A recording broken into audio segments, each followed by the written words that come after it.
जय हिंद बच्चों। प्रश्नावली 1.4 का क्वेश्चन नंबर तीसरा है। चलिए इसको देख लेते हैं। क्वेश्चन हमारा कह रहा है कि कुछ वास्तविक संख्याओं के दशमलव प्रसार नीचे दर्शाए गए हैं। देखिए यहाँ 1 2 3 नंबर में करके इनका दशमलव प्रसार हमको दिया गया है। तो प्रत्येक स्थिति के लिए निर्धारित कीजिए कि यह संख्या परिमेय संख्या है या नहीं। यदि यह परिमेय संख्या है और P बटे Q के रूप की है तो Q के अभाज्य गुणनखंडों के बारे में आप क्या कह सकते हैं। चलिए इसके बारे में हमारा क्या कहना होगा, या कि हम इनको P बटे Q के रूप में व्यक्त कर पाएंगे या नहीं कर पाएंगे, ये सारी जानकारी यहाँ पास हम देते हैं। देखो पहले नंबर पे है, पहला नंबर है 43.1 2 3 4 5 6 7 8 9। ये हो गया हमारा पहला मान।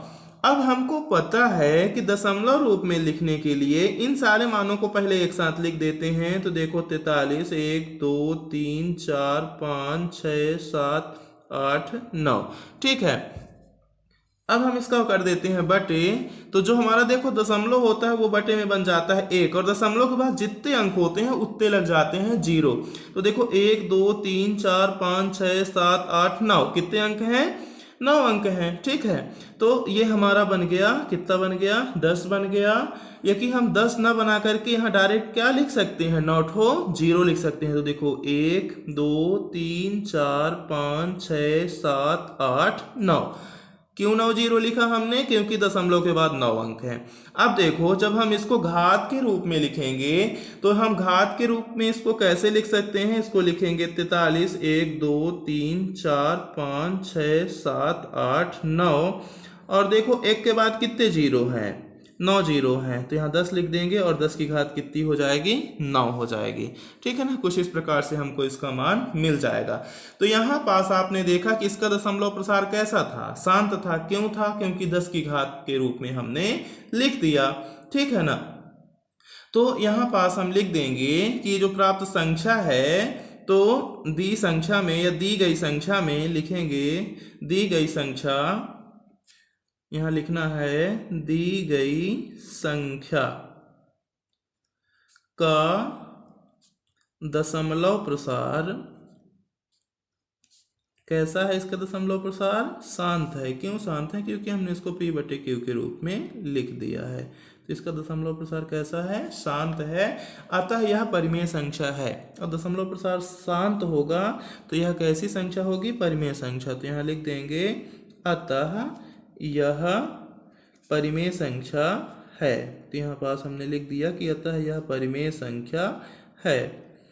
और जब परिमेय संख्या यह होगी तो परिमेय संख्या को हम किसके रूप में लिख सकते हैं? P बटे Q के रूप में। तो यहाँ पास लिखो कि जिसे P बटा Q के रूप का लिखा जा सकता है, लिखा जा सकता है। अब यदि आपसे कोई पूछे कि क्यों लिखा जा सकता है, तो यहाँ पास लिखेंगे हम, इसका रीजन लिखेंगे। इसलिए लिखा जाता है या लिखा जा सकता है क्योंकि Q का अभाज्य गुणनखंड, अभाज्य गुणनखंड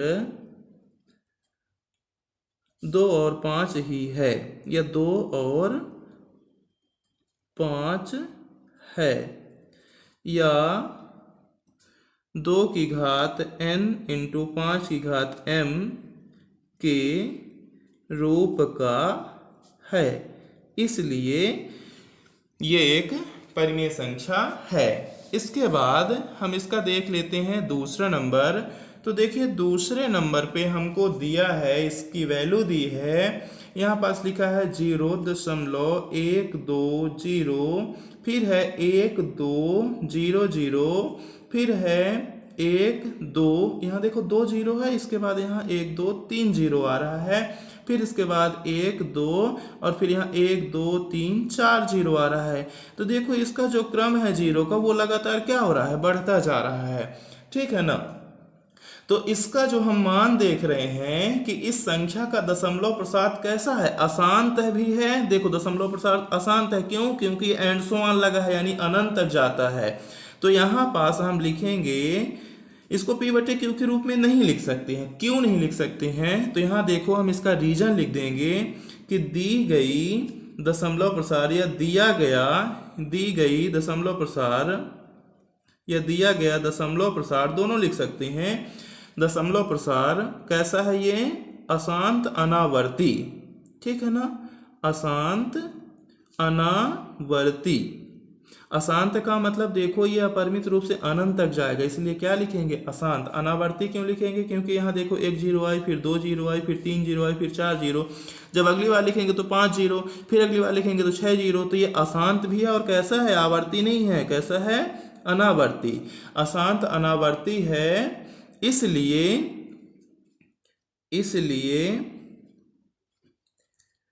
यह एक अपरिमेय संख्या है। इसका दशमलव प्रसार अशांत अनावर्ती है, इसलिए यह एक अपरिमेय संख्या है। ठीक है, इस प्रकार से हमने इसको भी सॉल्व कर दिया। अब देखिए जो हमारी तीसरी वैल्यू है, तीसरी वैल्यू को भी देख लेते हैं।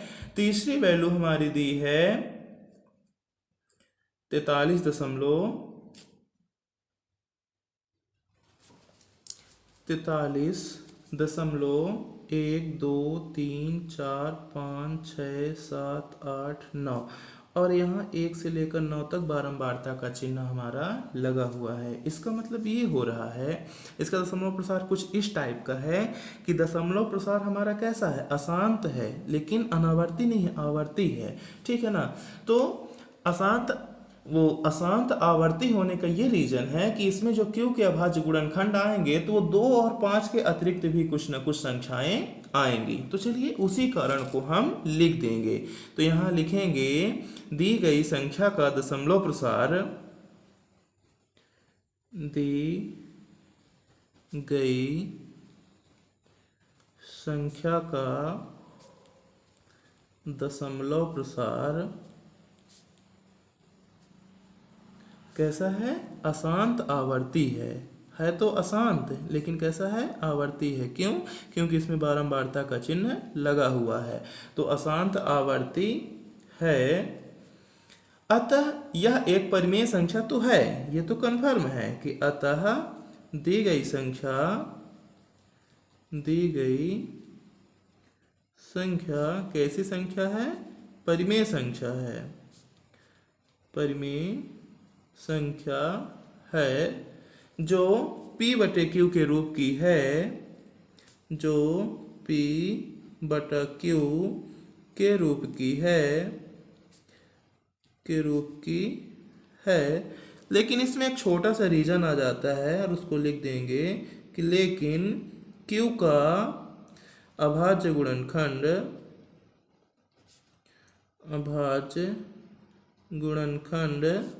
2 और 5 के अलावा अन्य तीसरी संख्या भी है। अन्य तीसरी संख्या भी है। ठीक है बच्चों, तो इस प्रकार से हमारा तीसरा नंबर भी सॉल्व हो जाएगा। बच्चों यदि आपको ये वीडियो लेक्चर पसंद आते हैं तो आप इसको लाइक कर सकते हो, चैनल को सब्सक्राइब कर सकते हो और जो आपके इष्ट मित्र हों उनके साथ ज़्यादा से ज़्यादा आप इसको शेयर कर सकते हैं। धन्यवाद।